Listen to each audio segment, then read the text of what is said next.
Hi friends, అందరికీ నమస్కారం. అంజలి కథలకి స్వాగతం. ఈరోజు చందమామ కథ పేరు మాయా సుధీరుడు. ఇది బేతాళ కథ. పట్టు వదలని విక్రమార్కుడు చెట్టు వద్దకు తిరిగి వెళ్ళి చెట్టుపై నుంచి శవాన్ని దించి భుజాన వేసుకుని ఎప్పటిలాగే మౌనంగా శ్మశానం కేసి నడవసాగాడు. అప్పుడు శవంలోని బేతాళుడు, రాజా, నీ ఆశయము తేలికగా సిద్ధించకపోవటానికి కారణము నీకు మానవాతీత శక్తులు లేకపోవటమే అని అనుకునేటట్లయితే అది భ్రమే అనుకో. అతీత శక్తులతో ఆశయ సిద్ధి జరగదనటానికి నీకు మైత్రేయుడి కథ చెబుతాను, శ్రమ తెలియకుండా విను అంటూ ఇలా చెప్పసాగాడు. ఉజ్జయిని నగరంలో సుధీరుడు అనే రాజు పరిపాలించే కాలంలో అతని ఆస్థానంలో వీరదాసు అనే గొప్ప శిల్పి ఉండేవాడు. మైత్రేయుడు అని అతనికి ఒక తమ్ముడు ఉండేవాడు.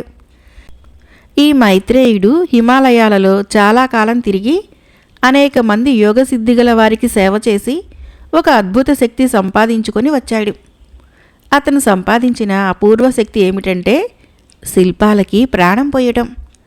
మైత్రేయుడు తన అద్భుత శక్తిని రాజు ఎదుట ప్రదర్శించగోరి తన అన్నచేత 2 స్త్రీమూర్తులను తయారు చేయించి నిండు సభలో ఆ 2 స్త్రీ విగ్రహాలకి ప్రాణం పోశాడు. అది చూసి రాజుతో పాటు సభలోని వారంతా దిగ్భ్రమ చెందారు. సుధీర మహారాజు మైత్రేయుణ్ణి ఎంతగానో మెచ్చుకొని అతన్ని తన ఆస్థానంలో ఉండిపోమని కోరాడు. మైత్రేయుడు అందుకు సమ్మతించాడు. కాలక్రమేణా సుధీరుడికి మైత్రేయుడికి గాఢమైన స్నేహం ఏర్పడింది. ఒకసారి సుధీరుడికి తన ప్రతిరూపాన్ని సజీవంగా చూడాలన్న కోరిక కలిగింది. అతను తన కోరికని మైత్రేయుడికి తెలిపితే మైత్రేయుడు అతని కోరిక తీర్చడానికి సమ్మతించాడు.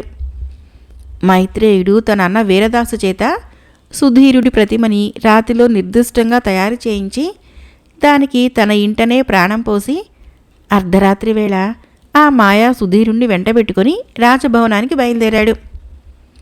అన్ని దేశాల రాజధానులలో లాగానే ఉజ్జయినిలో కూడా శత్రు గూఢాచారులు ఉండేవాళ్ళు. మాయా సుధీరుణ్ణి చూసి రాజే అనుకొని కొందరు శత్రు గూఢాచారులు అతని పైన పడి చంపి పారిపోయారు. తెల్లవారేసరికల్లా రాజుని ఎవరో హత్య చేశారన్న వార్త నగరమంతటా పొక్కింది. అయితే హత్య అయింది మాయా సుధీరుడని, అసలు సుధీరుడు కాడని ప్రకటన జరిగింది. ప్రజలు తృప్తి చెందారు. కానీ రాజ్యంలో దుష్టశక్తులు ఆ సంఘటనని అలా పోనివ్వలేదు. హత్య అయినది రాజేనని, రాజునంటూ వ్యవహరిస్తున్నదే మాయా సుధీరుడని, ఆ మాయా సుధీరుణ్ణి అడ్డం పెట్టుకునే మైత్రేయుడే రాజ్యం పరిపాలిస్తున్నాడని ద్రోహులు వదంతి పుట్టించారు. రాజుకి మైత్రేయుడికి గల గాఢమైన స్నేహం మూలంగా ఈ వదంతి ప్రజలకు నమ్మదగిందిగా కనపడింది. మామూలు జనం ఈ మాట నమ్మటంలో వింతలేదు. అంతఃపురంలో రాణుల దగ్గర నుంచి దాసదాసీ జనాల దాకా అందరూ సుధీరుడు మాయా సుధీరుడేనేమోనని సంశయంతో బాధపడసాగారు. తన పరిస్థితి ఎలా పరిణమించింది సుధీరుడు సులువుగానే గ్రహించి చాలా బాధపడ్డాడు. ఈ సమస్యకు పరిష్కారం ఉన్నట్లు అతనికి తోచలేదు. అందుచేత అతను మైత్రేయుణ్ణే ఏదన్నా పరిష్కార మార్గం చూడమన్నాడు. మైత్రేయుడు కూడా ఈ విషయం ఆలోచిస్తూనే ఉన్నాడు. అతనికి ఒకే ఒక ఉపాయం తోచింది. మైత్రేయుడు తన అన్నచేత తనలాంటి విగ్రహం తయారు చేయించి దానికి ప్రాణం పోసి ఆ నకిలీ మైత్రేయుడిని వెంటబెట్టుకొని ఒక రాత్రి రహస్యంగా రాజు వద్దకు వెళ్ళాడు. సుధీరుడు 2 మైత్రేయులని చూసి నిర్ఘాంతపోయి, మీలో అసలు మైత్రేయుడెవరు, నాకు అంతుపట్టకుండా ఉంది అన్నాడు. మహారాజా, నేను అసలు మైత్రేయుణ్ణి, ఇతను నకిలీ మైత్రేయుడు. మీరు నిండు కొలువులో ఈ నకిలీ మైత్రేయుడి మీద రాజద్రోహ నేరం మోపి ఉరి తీయించండి, పరిస్థితి చక్కబడుతుంది అన్నాడు మైత్రేయుడు. మరి నీ సంగతి అని సుధీరుడు అడిగాడు. నేను ఎవరికంటా పడకుండా హిమాలయాలకు తిరిగిపోయి అజ్ఞాత జీవితం గడుపుతాను. మీ మీద ప్రజలందరికీ ఏర్పడిన అనుమానం తొలగిపోతుంది అన్నాడు మైత్రేయుడు. ఆ రాత్రే మైత్రేయుడు రాజు వద్ద సెలవు పుచ్చుకొని హిమాలయాలకు వెళ్ళిపోయాడు. మర్నాడు ఉదయము సుధీరుడు నిండు సభలో నకిలీ మైత్రేయుడి మీద రాజద్రోహ నేరం మోపి ఉరిశిక్ష విధించాడు.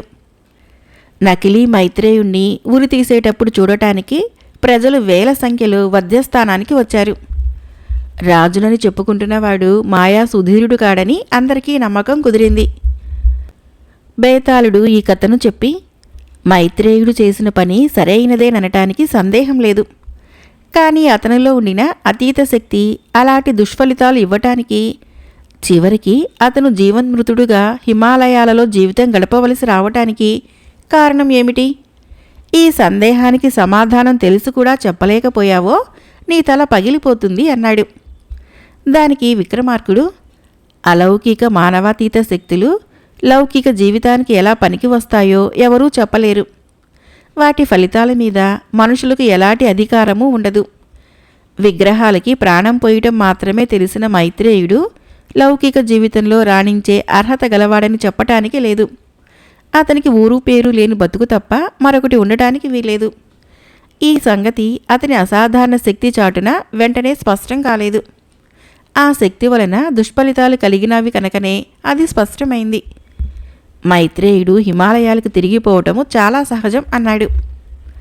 రాజుకు ఈ విధంగా మౌనభంగం కలగగానే బేతాళుడు శవంతో సహా మాయమై తిరిగి చెట్టెక్కాడు. మరొక కథ పేరు కోడిగుడ్లతో వ్యాపారం. ఈ కథను రచించిన వారు ఏసీ సర్కార్ గారు. గీతాపురము కోడిగుడ్లకు ఎంతో ప్రసిద్ధి. ఆ గ్రామంలో చాలామంది రైతులు వ్యవసాయంతో పాటు కోళ్ల పెంపకం కూడా చేసి అదనంగా రాబడి సంపాదించేవారు. గుడ్లు పెద్దవిగాను రుచిగాను ఉండి మంచి రాబడినిచ్చేవి. అయితే ఆకస్మికంగా కోళ్లు అధిక సంఖ్యలో చావటము ఆరంభమై త్వరలోనే గ్రామంలో ఒక్క కోడి కూడా లేకుండా పోయింది. దీనానాథ్ అనేవాడి పెంపకంలో ఉన్న 500 కోళ్లలో ఒక్కటీ దక్కలేదు. ఇదేదో గాలి చేష్ట.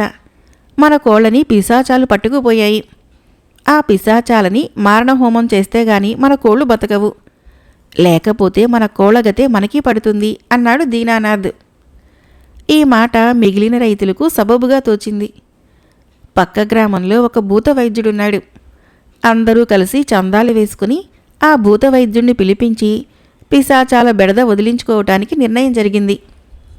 ఒక శనివారం సాయంకాలము భూత వైద్యుడు తన శిష్యులతో సహా వచ్చి పిశాచాలని వదలగొట్టే తంతు అంతా జరిపి గ్రామస్తులు పెట్టిన భోజనం దండిగా మెక్కి డబ్బులు కూడా దండిగానే పుచ్చుకొని ఇక మీకు పిశాచాల పీడ ఉండదు అని వెళ్ళిపోయాడు.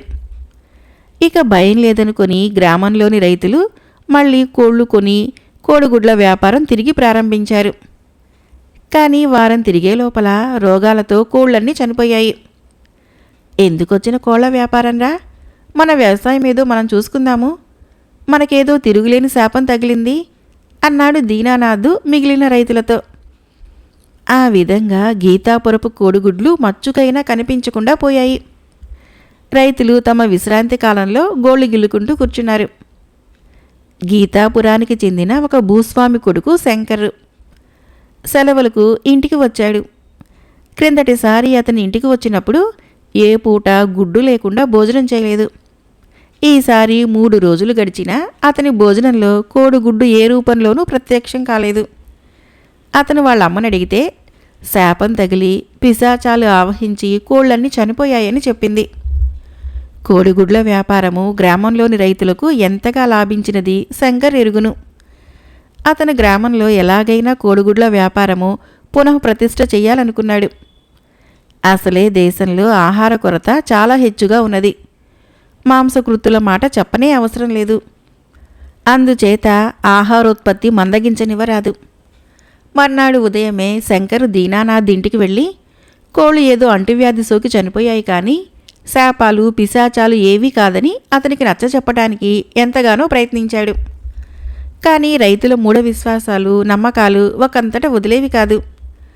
బస్తీలో ఉంటూ తాను నేర్చుకున్న ఇంద్రజాలం ప్రయోగించి ప్రజల మూఢ విశ్వాసాన్ని జయించాలని శంకర్ నిశ్చయించుకున్నాడు. అతను గ్రామస్తులతో, నేను ఎక్కువ కాలం పట్టణంలో ఉంటాను కదా, అక్కడ దేవాలయాలలో గొప్ప బైరాగులు సిద్ధులు ఉంటారు. మా నాన్న ఊరి విశేషాలు రాస్తూ మీకు జరిగిన అన్యాయం గురించి కూడా నాకు రాశాడు. అప్పుడు నేనొక సిద్ధుడి వద్దకు వెళ్ళి ఆయన దర్శనం చేసుకుని విషయమంతా చెప్పాను. ఆయన పేరు గంభీరానంద మహారాజు. ఆయన నాకు ఒక తాయెత్తు ప్రసాదించి కోడిగుడ్ల మీద దానికి అద్భుతమైన ప్రభావం ఉంటుందని చెప్పాడు. దాని ప్రభావము మీరు కూడా చూడవచ్చు. మీకు నమ్మకం కలగటానికి నేనే కోళ్ల వ్యాపారం ప్రారంభించి శాపాన్ని ఎలా తప్పించుకోవచ్చునో చూపిస్తాను. తాయెత్తు ప్రభావము ఎప్పుడు చూపమంటారు అన్నాడు. రేపు మధ్యాహ్నం దాటిన దాకా ఇక్కడే మా ఇంట్లోనే చూపించు. చూడటానికి రైతులందరినీ పిలుస్తాను అన్నాడు దీనానాథ్. మరునాడు అపరాహ్నం వేళ శంకర్రు దీనానాథ్ ఇంటికి వెళ్ళాడు. అక్కడ చాలామంది గ్రామస్తులు చేరి ఉన్నారు. శంకర్రు తన జేబులో నుంచి ఒక రాగి రేకు తాయెత్తు తీసి ఎత్తు పీట మీద ఉంచాడు. తర్వాత అతను ఇంకో జేబులో నుంచి చేతి రుమాలు తీసి ఎడమ అరిచేతి మీద పరిచి కుడి చేత్తో జేబు నుంచి ఒక కోడిగుడ్డు తీసి ఎడమ అరిచేతిలో ఉంచి దాన్ని చేతి రుమాలతో కప్పాడు. తర్వాత అతను తాయెత్తు తీసుకొని దాన్ని కుడి చేత్తో చేతి రుమాలు లోపల ప్రవేశపెట్టి దాంతో ఏదో చేసి తిరిగి తాయెత్తును బయటికి తీశాడు. అతను కొద్ది క్షణాలు ఆగి చేతి రుమాలు కొసలు తొలగించాడు. అతని ఎడమ చేతిలో 2 గుడ్లు ఉండటం చూసి ఆశ్చర్యంతో గ్రామస్తుల కళ్ళు వెలుపలకొచ్చాయి. శంకరు 2 గుడ్లను చేతిగుడ్డలో చుట్టి జేబులో పెట్టుకుని తాయెత్తును తీసి కళ్ళకద్దుకొని ఎర్రదారంతో తన జబ్బకు కట్టుకున్నాడు.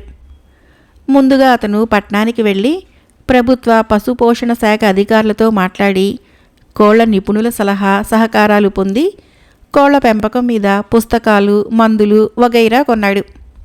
వాటిని వాడే పద్ధతి నేర్చుకున్నాడు. 2 రోజుల్లోనే అతను ఎన్నో విషయాలు తెలుసుకొని దీనానాథ్ దింట ప్రదర్శన చేసే లోపల గుడ్లని రెట్టింపు చేసే వైనం కూడా తెలుసుకున్నాడు.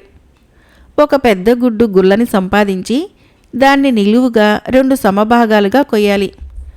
సగం గుల్లలో చిన్న కోడి గుడ్డు సులువుగా ఇముడుతుంది. ఇలా ఇమిడ్చిన గుడ్డుని శంకర్రు ప్రదర్శనకు ఉపయోగించాడు. అతను ప్రేక్షకులకి గుల్ల పైభాగం మాత్రమే చూపించి చేతి గుడ్డ చాటున చిన్న గుడ్డును గుల్ల నుంచి వేరు చేశాడు. కొంత దూరం నుంచి చూసేవాళ్ళకి గుల్ల కూడా పూర్తి గుడ్డులాగే కనపడుతుంది. తన ఇంద్రజాలం పారగానే శంకర్రు మిగిలిన కార్యక్రమం చేపట్టాడు. అతను కొన్ని కోళ్లను కొని పెంచనారంభించాడు. ప్రభుత్వం వారు సరఫరా చేసే మేలు రకం ఆహారము వాటికి పెట్టాడు. అంటువ్యాధులు సోకకుండా వాటికి సూదు మందులు అవి ఇచ్చాడు. కోళ్లు బాగా పెరిగి పెద్ద పెద్ద గుడ్లు పెట్టాయి. ఒక్క కోడి కూడా చావలేదు. గ్రామస్తులు రోజూ వచ్చి అతని కోళ్ల పరిశ్రమను చూసిపోయేవారు. 3 వారాలు ముగిసేలోగా శంకర్ కోళ్ల వ్యాపారము అద్భుతంగా రూపొందింది. అంతా నా తాయెత్తు చలవ. దీనుమామ తాయెత్తు పై ఎత్తున కాపాడింది.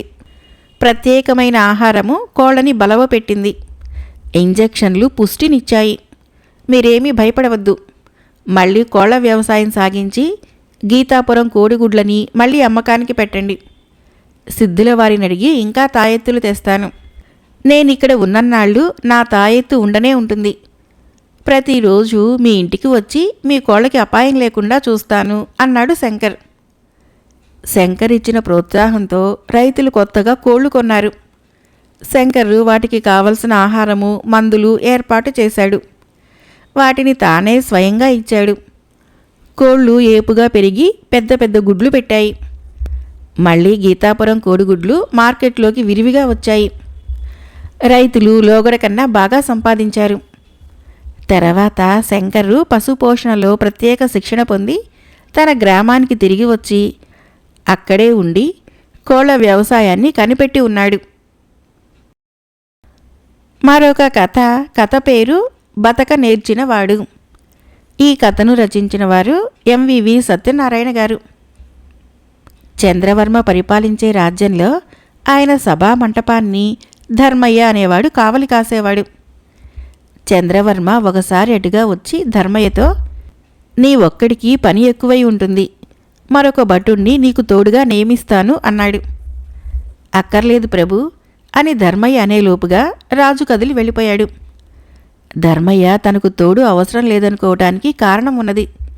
రాజదర్శనం కోరి వచ్చే వాళ్ళ దగ్గర ధర్మయ్య లంచాలు బాగా రాబట్టేవాడు.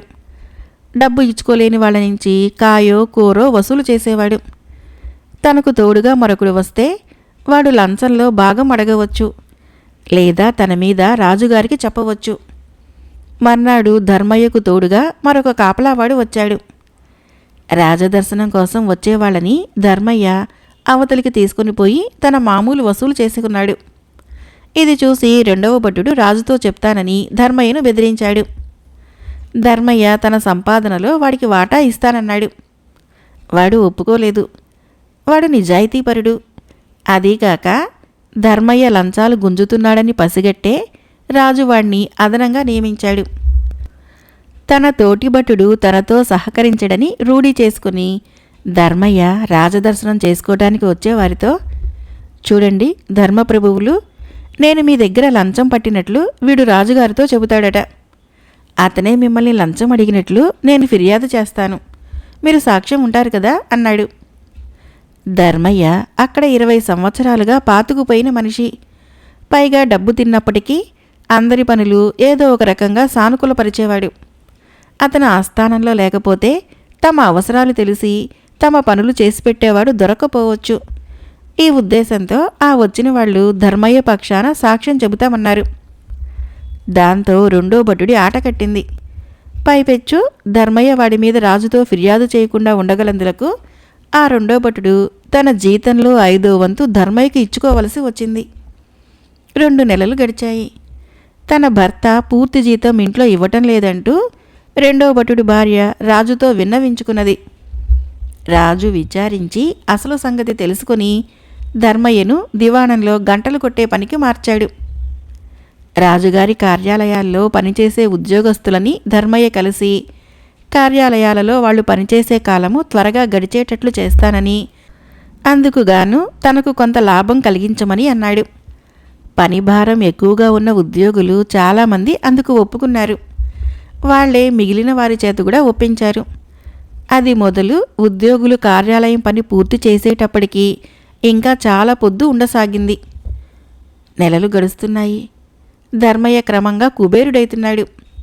అతను నగరం మధ్యలో చక్కని స్థలం కొని అందులో పెద్ద భవనం కట్టించుకున్నాడు. ఒకనాడు చంద్రవర్మతో ఆయన భార్య పగలు చాలా త్వరగా గడుస్తున్నదని, సాయంకాలాలు ఎంతకీ గడవటం లేదని, తనకి ఇదంతా అయోమయంగా ఉన్నదని అన్నది. చంద్రవర్మకి కూడా లీలగా అలాంటి అనుమానమే కలిగి ఉండటం చేత ఆయన మర్నాడు తన అంతఃపురంలోని ఇసుక గడియారం వద్ద కాపు వేసుకుని కూర్చున్నాడు. కార్యాలయాలలో పని ప్రారంభించేదాకా ధర్మయ్య కొట్టే గంటలు గడియారం చూపే కాలం ప్రకారమే ఉన్నాయి. కానీ ఆ తర్వాత ఇసుక గడియారంలో గంట పూర్తి కాకుండానే ధర్మయ్య గంట కొడుతూ వచ్చాడు. సాయంకాలము కార్యాలయాలలో పని అయిపోయే వేళకు 1 గంట తేడా వచ్చింది. అంటే కార్యాలయాల పని ముగించవలసిన దానికి 1 గంట ముందుగానే ముగుస్తున్నదన్నమాట.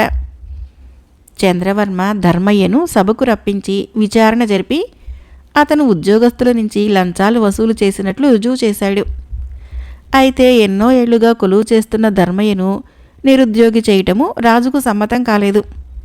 అతన్ని ఎవరైనా కఠినుడైన అధికారి వద్ద ఉద్యోగానికి వేస్తే అతని ఆట కట్టడైతుందనుకున్నాడు రాజు. చంద్రవర్మ వద్ద ఉండే సైన్యాధికారి కర్కోటకుడని ప్రతీతి. ఆయనకు సేవకుడిగా ధర్మయ్య నియమించబడ్డాడు.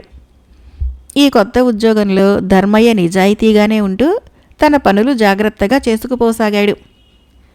ఒకనాడు సాయంకాలము ధర్మయ్య తోటలో మొక్కలకు నీళ్లు పోస్తున్నాడు. తోటవైపు ఉన్న గదిలోని సైన్యాధికారి ఆయన భార్య ఏదో మాట్లాడుకుంటున్నారు. మామూలు సంభాషణ చప్పున కీచులాటగా మారింది. ధర్మయ్య చప్పున కిటికీ పక్కకు చేరి ఆలకించాడు. సైన్యాధికారి బయట పులి అయినా ఇంట్లో భార్య దగ్గర పిల్లి. ఆయన భార్య కోపం పట్టలేక చప్పున చేతికి దొరికిన వస్తువు తీసుకుని తన భర్తను కొట్టింది. సైన్యాధికారి ఎవరైనా చూశారేమోనని అటూ ఇటూ చూసేసరికి కిటికీలో నుంచి ధర్మయ్య తొంగి చూడటం కనపడింది. ఆయనకు తల కొట్టేసినట్లయింది. ఆయన భార్యని ఏమీ అనలేక తోటలోకి వచ్చి ధర్మయ్యని చీవాట్లు పెట్టాలని చూశాడు. అయితే ధర్మయ్య చిరాకు పడుతూ, చాలండి ధర్మప్రభువులు, ఎంత ప్రేమ ఉంటే మటుకు భార్య చేత కొట్టించుకుంటారా? ఈ సంగతి రాచనగర్లో తెలిస్తే మీకెంత నామర్ధ అన్నాడు. సైన్యాధికారికి ఈ మాట చురుక్కున తగిలింది. ఈ విషయం ఎక్కడా చెప్పవద్దని ఆయన ధర్మయ్యను బ్రతిమలాడాడు. అభ్యంతరం లేదు బాబు, కానీ మహారాజు గారు నన్ను పిలిచి, ఏరా సైన్యాధికారి గారి ఇల్లు నీకు ఎలా ఉంది అని అడిగితే నిజం దాచకూడదు కదండి అన్నాడు ధర్మయ్య. సైన్యాధికారి ధర్మయ్యకు లంచం ఇవ్వక తప్పలేదు. అడపాదడపా ధర్మయ్య సైన్యాధికారి భార్య వద్ద కూడా లంచాలు పుచ్చుకునేవాడు. పులిలాంటి సైన్యాధికారి ఆయన భార్య ధర్మయ్య దగ్గర పిల్లుల్లాగా అయిపోయినట్టు ఇతర నౌకర్ల ద్వారా పుకారు బయలుదేరింది. ఆ నోట ఈ నోట రాజుగారి దాకా వెళ్ళింది. రాజు ఆశ్చర్యపడి ధర్మయ్యను రప్పించి సంగతి తెలుసుకొని రహస్య సంభాషణ విన్నందుకు, ఒక అధికారిని పీడించినందుకు ధర్మయ్యను పనిలో నుంచి తొలగించాడు. అప్పటికే బాగా సంపాదించి ఉండటం చేత ధర్మయ్య ఉద్యోగం పోయినందుకు విచారించలేదు. పైపెచ్చు అతను నిరుద్యోగులుగా ఉన్న నలుగురు యువకులను చేరదీసి కొద్దిపాటి జీతాల మీద వాళ్లకు తానే ఉద్యోగం ఇచ్చాడు. వాళ్ళ పని ఏమిటంటే నలుగురు 4 పేటలు తిరిగి తమకు వింతగా తోచిన సంఘటనలు, మనుషులని గుర్తించి తమ వద్ద ఉన్న పుస్తకాల్లో రాసుకొని వాటిని రాత్రివేళ ధర్మయ్యకు చూపించాలి. వాళ్ళు రాసిన విషయాలని ప్రాధాన్యతను బట్టి ధర్మయ్య తన చిఠా పుస్తకంలో రాసుకునేవాడు. అతని చిఠా పుస్తకము లోకోక్తి అయిపోయింది.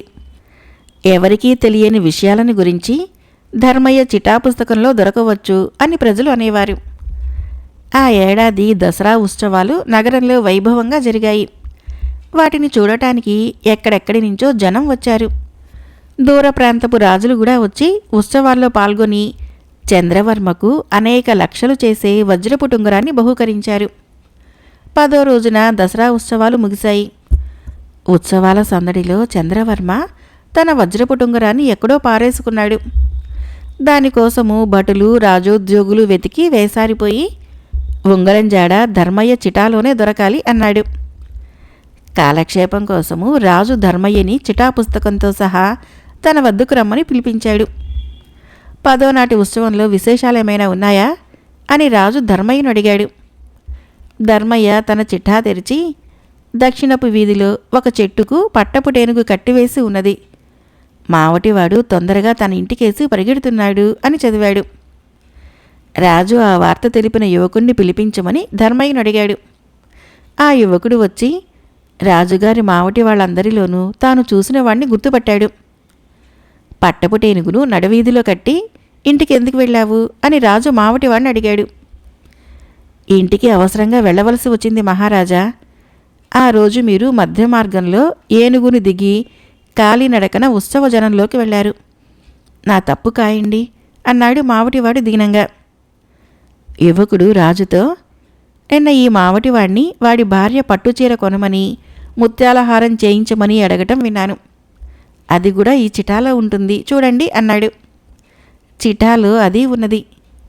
నీకంత డబ్బు ఎలా వచ్చిందో చెబుతావా, ఉరి తీయించమంటావా అన్నాడు రాజు మావటివాడితో. మావటివాడు గడగడలాడుతూ, రాజు ఆ రోజు పట్టపటేనుగుని దిగే తొందరలో ఉంగరం జారిపోయిందని, దాన్ని చప్పున తాను తీసుకున్నానని, దాన్ని తెగనమ్మి తనకు ఖర్చు పెట్టమని తన భార్య అంటున్నదని బయటపెట్టాడు. రాజుకి ఉంగరం దొరికింది. ధర్మయ్యను, అతని కుర్రాళ్లను ఎలా ఉపయోగించాలో కూడా రాజుకు తెలిసింది. వాళ్ళను ఆయన గూఢచారులుగా నియమించి వాళ్ళకి మంత్రి జీతంతో సమమైన జీతం ఇచ్చాడు. రాజులు గూఢచారులను నియమించటము అప్పటి నుంచే ఆరంభమైంది. మరొక కథ పేరు పెద్ద కోరిక. ఈ కథను రచించిన వారు కెవి మధుసూదన్ రావు గారు. అనంతుడు అనేవాడు చిత్రపురి మహారాజు సైన్యంలో సామాన్య భటుడు. అతడికి సాటి భటులపైన అజమాయిషీ చేస్తూ ఉండే దళాధిపతిని చూస్తే అసూయగా ఉండేది. తాను దళాధిపతిని కావాలని అతని కోరిక. ఇది ఇలా ఉండగా ఒకసారి మహారాజు వేటకు బయలుదేరాడు. మహారాజు రథంపైన వెళుతూ ఉంటే సైన్యాధిపతి అతని పక్కనే చిన్న ఆసనం పైన కూర్చున్నాడు. రథం వెనక దళాధిపతులు గుర్రాలపైన వెళుతున్నారు. ఆ వెనక సామాన్య సైనికులు పరుగు వంటి నడకతో వెళుతున్నారు. వారిలో అనంతుడు కూడా ఉన్నాడు. తాను దళాధిపతి అయితే హాయిగా గుర్రం మీద వెళ్ళేవాణ్ణి కదా అని ఆలోచిస్తూ ఉన్న అనంతుడు కాసేపటికి ఆలోచనలో పడి దారి తప్పాడు. ఆ విషయం గ్రహించాక అతడు అప్పుడు చుట్టుపక్కల కాసేపు వెతికి అలసిపోయి ఓ చెట్టు క్రింద చతికిలు పడి విశ్రాంతికై కూర్చున్నాడు. అప్పుడు చెట్టు మొదట్లో ఉన్న పుట్టలో నుంచి పాము ఒకటి బుసకొడుతూ పైకి వచ్చింది. అనంతుడు తన వరలోని కత్తిని తీసి దాన్ని చంపబోగా ఆ పాము మనుష్య భాషలో, నన్ను చంపకు, నీకు ఏదైనా కోరిక ఉంటే చెప్పితే తీరుస్తాను అన్నది. నేను దళాధిపతిని కావాలని అనుకుంటున్నాను. కోరిక నిజంగా తీర్చగలవా అన్నాడు అనంతుడు. నీ రాజ్యానికి తిరిగి వెళ్ళు. ఇక మీదట నీవు దళాధిపతివి. కానీ ఇంత చిన్న కోరిక కోరావేమిటి? ఇంకా పెద్ద కోరిక కోరినా నేను తీర్చగలను అన్నది పాము. నాకంత పెద్ద కోరిక లేదు, దళాధిపతినైతే చాలు అని అనంతుడు రాజ్యానికి తిరిగి వెళ్ళేసరికి పాత దళాధిపతి వచ్చి, నా ఆరోగ్యం బాగుండటం లేదు, ఈ రోజు నుంచి నువ్వే దళాధిపతివి అన్నాడు. ఆ విధంగా అనంతుడు క్షణాలలో ఆ దేశ దళాధిపతి అయ్యాడు. సాటి భటులపైన అజమాయిషీ చేస్తూ కొంతకాలం సంతోషించాడు. ఆ తర్వాత అతడి జులుం భరించలేక కొంతకాలానికి కొందరు భటులు అతనిపై సైన్యాధిపతికి ఫిర్యాదు చేశారు. సైన్యాధిపతి అతన్ని పిలిచి బాగా తిట్టాడు. అనంతుడికి చాలా బాధ కలిగింది. అప్పుడే అతడిలో తాను సైన్యాధిపతి అయ్యి దళాధిపతులపైన అజమాయిషీ చేయాలన్న కోరిక కూడా పుట్టింది. అతను వెంటనే పుట్టలోని పాము వద్దకు వెళ్ళి తన కోరిక చెప్పాడు. ఇంత చిన్న కోరిక, ఇంకా పెద్ద కోరిక అడుగు అన్నది పాము. నాకు తృప్తి ఎక్కువ, నేను సైన్యాధిపతినైతే చాలు అన్నాడు అనంతుడు. పాము సరేననగానే అతడు రాజ్యానికి తిరిగి వెళ్ళాడు. గతంలో లాగానే అతడు సైన్యాధిపతి అయ్యాడు. అయితే అతడు అహంకారంతో దళాధిపతులందరిపైన జులుం చేస్తూ ఉంటే వాళ్ళు మహారాజుకు ఫిర్యాదు చేశారు. మహారాజు అతన్ని పిలిచి ముఖం వాచేలా చీవాట్లు పెట్టాడు. అప్పుడు అనంతుడు మళ్ళీ పాము వద్దకు వెళ్ళి తాను మహారాజు కావాలనుకుంటున్నట్లు చెప్పాడు. పాము చిరాగ్గా అతని వంక చూసి, అస్తమానము ఇలా వచ్చి చిన్న చిన్న కోరికలతో నన్ను వేధించే బదులు ఏకంగా ఒక్కసారే పెద్ద కోరిక కోరకూడదు అంది. మహారాజును కావాలనుకోవటం కంటే పెద్ద కోరిక ఏముంటుంది? ఈ కోరిక తీర్చు చాలు, మళ్ళీ నీ దగ్గరికి రాను అన్నాడు అనంతుడు. మరొకసారి నా దగ్గరికి వస్తే పెద్ద కోరిక అయితేనే తీరుస్తాను, చిన్న కోరిక అయితే నీ ప్రాణాల్ని తీస్తాను అంది. అతడు నిజంగానే మహారాజయ్యాడు. అనంతుడి సంతోషానికి అంతులేదు. సైన్యాధిపతి పైన అజమాయిషీ చేయాలన్నది అనంతుడి కోరిక. కానీ వాడి కోరిక తీరే ఉపాయం కనపడలేదు. ఎందుకంటే అజమాయిషీ చేయటానికి అతడి క్రింద ఇంకా ఎందరో మంత్రులు, అధికారులు ఉన్నారు. వారిలో ఎవరు సక్రమంగా బాధ్యతలు నిర్వహించపోయినా రాజ్యంలో అరాచకం బయలుదేరుతుంది. తన క్రింది వారందరూ సక్రమంగా ఉండే బాధ్యత అనంతుడిది. అతడిపై అజమాయిషీ చేయటానికి ఇప్పుడెవ్వరూ లేరు. అనంతుడికి రాజుకుండే మీసాలు వచ్చాయి, అధికారం వచ్చింది, బాధ్యతలు మాత్రం నచ్చలేదు. అందుకని అతడు బాధ్యతలను విస్మరించాడు. దానితో అధికారుల్లో అవినీతి పెరిగిపోయింది. రాజ్యము అరాచకమైంది. సమయం కనిపెట్టి పొరుగురాజు దండెత్తి వచ్చాడు. అప్పుడు అనంతుడి సైన్యము చిత్తుగా ఓడిపోయింది. అనంతుడు అంతఃపురంలో ఒక మూల దాక్కుంటే పొరుగురాజు అక్కడికి వచ్చాడు. అతడు పెద్దగా అరుస్తూ, సైనికులారా, నాకు మీపై పగలేదు, మీ ప్రజలపైన పగలేదు. మీ మహారాజును నాకు పట్టివ్వండి, ఆయన్ను చంపేదాకా నాకు మనశ్శాంతి ఉండదు అన్నాడు. ఇది వింటూనే అనంతుడు పక్కనే ఉన్న సొరంగ మార్గం ద్వారా అడవిలోకి పారిపోయాడు. అనుకోకుండా తనకు వరాలిచ్చే పాము పుట్టనే చేరుకున్నాడు. అతడు వెంటనే పుట్టకు నమస్కరించి, చిన్న కోరిక కోరుతున్నందుకు నువ్వు నన్ను చంపితే నా శత్రువు చేతిలో కాక ఒక నాగదేవత చేతిలో చస్తున్నానన్న తృప్తి ఉంటుంది నాకు. మళ్ళీ నన్ను సామాన్య భటుణ్ణి చెయ్యి అన్నాడు. అప్పుడు పాము చటుకున్న పుట్టలో నుంచి బయటికి వచ్చి, పెద్ద కోరిక కోరి చిన్నదంటావేం? ఈ పని ముందే చెప్తే నీకు కష్టాలు ఉండేవి కాదు, నాకు చిరాకు తప్పేది. ఈ క్షణం నుంచి నువ్వు సామాన్య భటుడివి, వెళ్ళు అంది. అంతలో అతడికి ఎవరో అనంతా అనంతా అంటున్నట్లు వినిపించి ఉలిక్కిపడి లేచాడు. నువ్వు పరివారంలో నుంచి తప్పిపోయావు. అడవిలో ఏ క్రూర మృగం వాత పడ్డావోనని వెతుక్కుంటూ వచ్చాను. ఇక్కడ నిద్రపోతున్నావా? పద పద, మహారాజు చూస్తే శిక్షిస్తాడు అన్నాడు దళాధిపతి అభిమానంగా. అనంతుడు కళ్ళు నులుముకుని చుట్టూ చూశాడు. జరిగింది కలో నిజమో అతడికి అంతు పట్టలేదు. కానీ ఉన్నదానికి తృప్తిపడటానికి మించిన పెద్ద కోరిక మరొకటి ఉండదన్న గ్రహింపు అతడికి వచ్చింది. ఆ తర్వాత అనంతుడు తన కోర్కెలను స్వశక్తితో తీర్చుకున్నాడు. శక్తికి మించిన కోర్కెలు కోరలేదు. అందువలన అతడి జీవితం ఎంతో తృప్తిగాను సంతోషంగాను గడిచింది. మరొక చిన్న కథ పేరు మేలైన వజ్రాలు. ఈ కథను రచించిన వారు కోలార్ కృష్ణయ్యర్ గారు.